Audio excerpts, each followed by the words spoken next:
Study with Rajan sir YouTube channel में एक बार फिर स्वागत है दोस्तों। आइए आज हम क्लास 10th का पढ़ेंगे साइंस क्वेश्चन।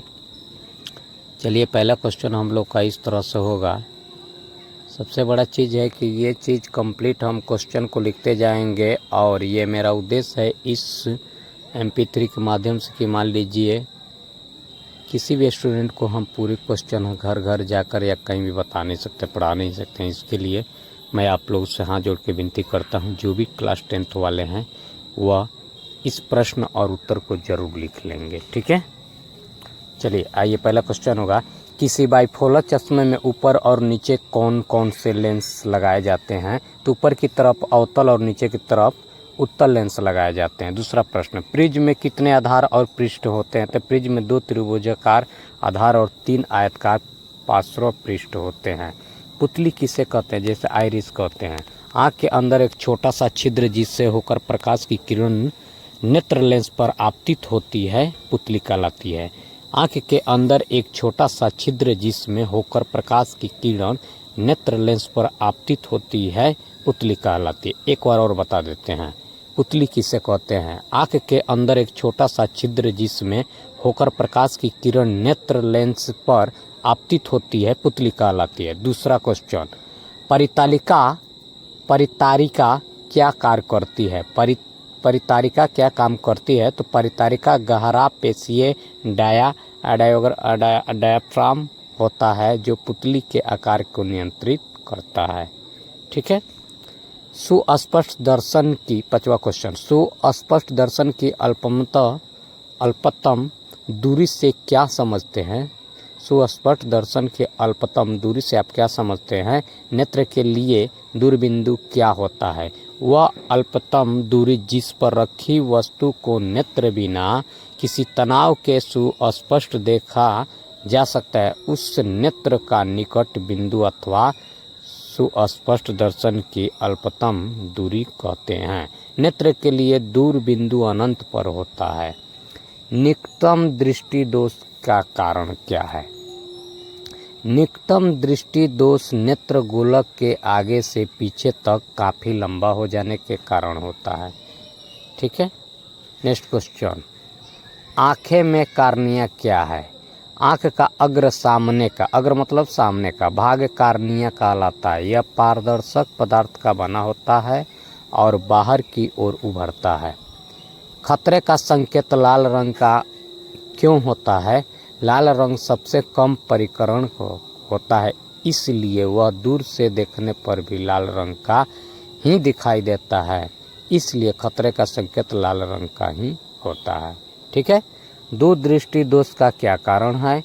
यह दोष नेत्र गोलक के छोटे होने या नज़दीक की वस्तुएं देखने समय लेंस की आकृति बदलने के कारण होता है। आँख के मुख्य दोषों के नाम लिखिए। आँख के मुख्य दोषों के नाम लिखिए।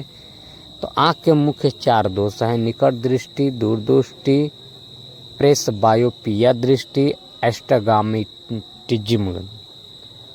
एस्टेगामाटिज्म, ये 4 हो गए। चलिए अगला क्वेश्चन, 12 नंबर क्वेश्चन, जब हम नेत्र से किसी वस्तु की दूरी को बढ़ा देते हैं तो लेंस में प्रतिबिंब दूरी का क्या होता है? तो प्रतिबिंब दूरी स्थिर रहती है, क्योंकि मानव नेत्र के लेंस की फोकस दूरी इस प्रकार से समायोजित होती है कि प्रतिबिंब हमेशा दृष्टिपटल पर ही बने। किसी अंतरिक्ष यात्री को आकाश नीले की अपेक्षा काला क्यों प्रतीत होता है? तो अधिक ऊंचाई पर प्रकाश की परिकरण नहीं होता है, इसलिए किसी अंतरिक्ष यात्री को आकाश नीले की अपेक्षा काला प्रतीत होता है। मानव नेत्र में दृष्टिपटल क्या कार्य करता है? मानव नेत्र के द्वारा बनाए गए प्रतिबिंब के लिए स्क्रीन का कार्य करता है, ठीक है। चलिए, स्पेक्ट्रम क्या है? वर्णपट जिसको हम कहते हैं। ये 2 तरह से क्वेश्चन पूछ सकता है। वर्णपट क्या कहलाता है या स्पेक्ट्रम, ठीक है। तो हम आंसर लिख देंगे कि श्वेत प्रकाश से प्राप्त रंगीन प्रकाश की पट्टी को ही स्पेक्ट्रम या वर्णपट कहते हैं। टिंडल प्रभाव से आप क्या समझते हैं? टिंडल तो किसी कोलाइडीय विलयन में निलंबित कणों से प्रकाश के परिकरण को टिंडल प्रभाव कहते हैं। चलिए, प्रकाश के वर्ण विक्षेपण से आप क्या समझते हैं? तो श्वेत प्रकाश के अपने विभिन्न अवयवों में विभाजन को प्रकाश का वर्ण विक्षेपण कहते हैं। प्रकाश के परिकरण से आप क्या समझते हैं? प्रकाश के परिकरण से आप क्या समझते हैं? किसी कण पर पड़कर प्रकाश के एक अंश के विभिन्न दिशाओं में चितारने को प्रकाश को परिकरण कहते हैं। सीधी सी बात है, किसी कण पर पड़कर प्रकाश के एक अंश के विभिन्न दिशाओं में चितारने को प्रकाश का परिकरण कहते हैं। दृष्टिपरास किसे कहते हैं? सामान्य नेत्र के लिए दूर बिंदु और निकटतम बिंदु के बीच की दूरी को दृष्टिपरास कहा जाता है। ठीक है, अब चलिए हम बात करेंगे सूर्योदय या सूर्यास्त के समय सूर्य रक्तभाव क्यों प्रतीत होता है? सूर्योदय तथा सूर्यास्त के समय सूर्य क्षितिज के समीप होता है। क्षितिज के समीप स्थिति सूर्य से आने वाला प्रकाश हमारे नेत्रों तक पहुंचने से पूर्व पृथ्वी के वायुमंडल की मोटी परतों से होकर गुजरता है। एक बार और सुन लीजिए।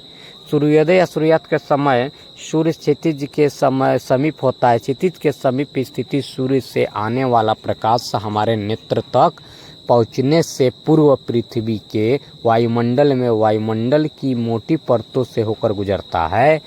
क्षितिज के समीप नीले तथा कम तरंगदैर्घ्य के प्रकाश के अधिकांश भाग वायुमंडल के कणों द्वारा परिकरण हो जाता है। अतः हमारी आँखों तक पहुँचने वाला प्रकाश अधिक तरंगदैर्घ्य का होता है। इसलिए हमें सूर्योदय या सूर्यास्त के समय सूर्य रक्तभाव प्रतीत होता है। ठीक है, नेक्स्ट क्वेश्चन। सिनेमा की रील में सभी लोग स्वाभाविक रूप से हिलते डुलते क्यों दिखाई देते हैं, जबकि वास्तव में वह स्थिर ही होते हैं? मनुष्य की आँख में गुण है कि रेटिना पर बने बिंब की संवेदना 1 सेकंड के 16वें भाग तक बनी रहती है। यदि इस वेग में ये जल्दी एक सी तस्वीरें आँख के सामने गुजारी जाए तो वे चलती फिरती और सहज रूप से गति करती प्रतीत होती है। सिनेमा की रील फिल्म में एक सेकंड में 24 या इससे अधिक तस्वीरें ली जाती है और जब उन्हें आँख के सामने से गुजारते हैं तो वे चलती फिरती दिखाई देती है। अगला क्वेश्चन। नेत्रदान करते समय किन किन बातों का ध्यान रखना चाहिए? मृत्यु के बाद 4 से 6 घंटे के अंदर ही नेत्रदान हो जाना चाहिए। नेत्रदान नज़दीकी नेत्र बैंक को दिया जाना चाहिए। नेत्रदान एक सरल प्रक्रिया है और इससे किसी प्रकार का विरूपण नहीं होता है। ठीक है। तारे क्यों टिमटिमाते हैं? ताप परिवर्तन के कारण वायुमंडलीय का घनत्व और अपवर्तनांक निरंतर बदलता रहता है। फलस्वरूप रात्रि में तारों से आने वाली किरणें अपवर्तन के कारण कभी अधिक कभी कम कभी मुड़ जाती है, अर्थात आँखों में कभी प्रकाश अधिक और कभी कम पहुँचता है।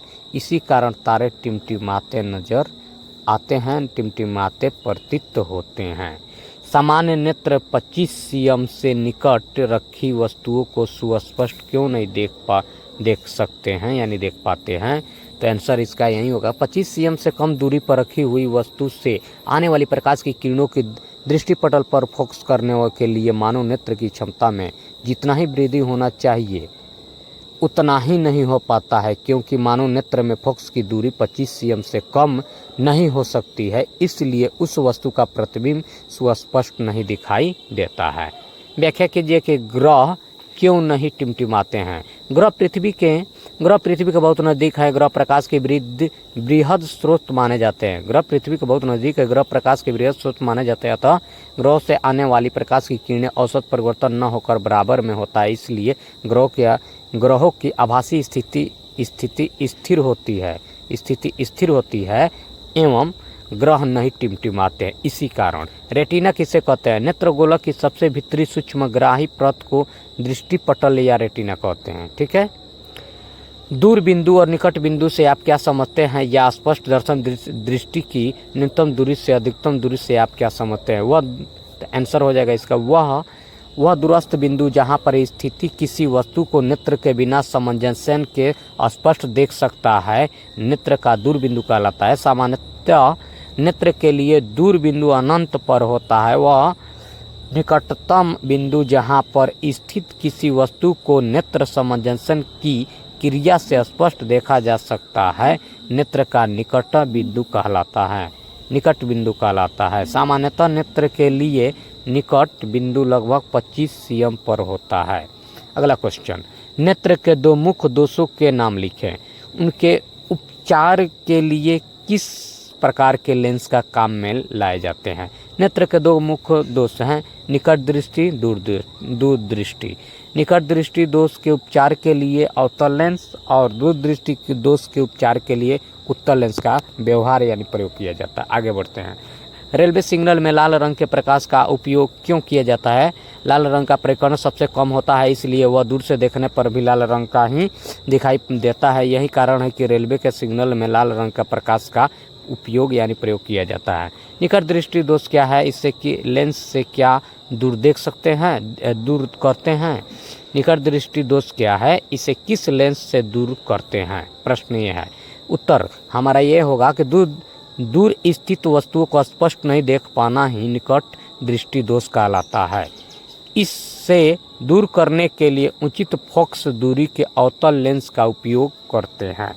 ठीक है, जिसमें मानव नेत्र तथा रंग बिरंगा संसार सब्जेक्टिव नेक्स्ट आगे पढ़ेंगे। ठीक है, चलिए आइए इसमें एक और क्वेश्चन कंप्लीट कर लेते हैं। दूरदृष्टि दोष क्या है? इसके किस लेंस से दूर करते हैं? तो निकट स्थित वस्तुओं को स्पष्ट नहीं देख पाना ही दूरदृष्टि कहलाते हैं। इसे दूर करने के लिए उचित फोकस दूरी के उत्तल लेंस का उपयोग किया जाता है। जरा दृष्टि दोष क्या है? इसे किस लेंस से दूर करते हैं? आयु में वृद्धि होने के साथ साथ मानव नेत्र की समंजसन क्षमता घट जाती है। अधिकांश व्यक्तियों का निकटतम बिंदु दूर हट जाता है। इस दोष को जरा दूरदृष्टिता कहते हैं। इस दोष को दूर करने के लिए बाइफोकल लेंस के चश्मे का उपयोग किया जाता है। मोतियाबिंद क्या है? इसे कैसे दूर किया जा सकता है? कभी कभी अधिक आयु के कुछ व्यक्तियों के नेत्र का स्क्रीटलीय लेंस दुधिया एवं धुंधला हो जाता है। इस स्थिति को मोतियाबिंद कहते हैं। इसे सल्स या चिकित्सा द्वारा दूर किया जा सकता है। कोलाइड क्या है? इसके दो उदाहरण दीजिए। किसी माध्यम में छोटे छोटे कणों के निलंबन को कोलाइड कहते हैं। दो उदाहरण दूध एवं कुहासा। रेले के परिकरण के नियम को लिखिए। तो रेले का परिकरण का नियम देखिए, ये प्रकाश की तीव्रता प्रकृति प्रकाश की तीव्रता पर आप पहला आपतित प्रकाश तरंगदैर्घ्य, दूसरा ये क्वेश्चन हम आपको बाद में बता देंगे कैसे। चौथे का दूसरा हो जाएगा, मतलब चौथे का व्युत्पन्नाति होता है। ठीक है ना। तो रेल के परिकरण को नियम को लिखिए। अभी हम थोड़ा सब्जेक्टिव क्वेश्चन की तरफ चल रहे हैं। अब एक क्वेश्चन जो है ना, अब उसको आपको लिख के हम भेज देंगे, ग्रुप में सेंड कर देंगे। ठीक है। आँख की समंजन क्षमता का क्या तात्पर्य है? आंखों की ऐसी क्षमता जिसमें नेत्र लेंस की फोकस दूरी आप बदलती है, समंजन क्षमता कहलाती है। ठीक है। वर्णपट स्पेक्ट्रम पर प्राप्त रंगों का क्रम लिखे, साथ ही ये बताएं कि किस रंग का तरंगदैर्घ्य सबसे अधिक और किस रंग का सबसे कम होता है। तो वर्णपट पर प्राप्त रंगों का क्रम है बैगनी, जामुनी, नीला, हरा, पीला, नारंगी तथा लाल। लाल रंग का प्रकाश तरंग दैर्ध्य सबसे अधिक होता है, बैगनी रंग के प्रकाश का तरंग दैर्ध्य सबसे कम होता है, सबसे सुंदर तो बढ़िया मीडियम में होता है ग्रीन। ठीक है, अब नेक्स्ट मिलते हैं अगले वीडियो में, तब तक के लिए जय हिंद जय भारत दोस्तों।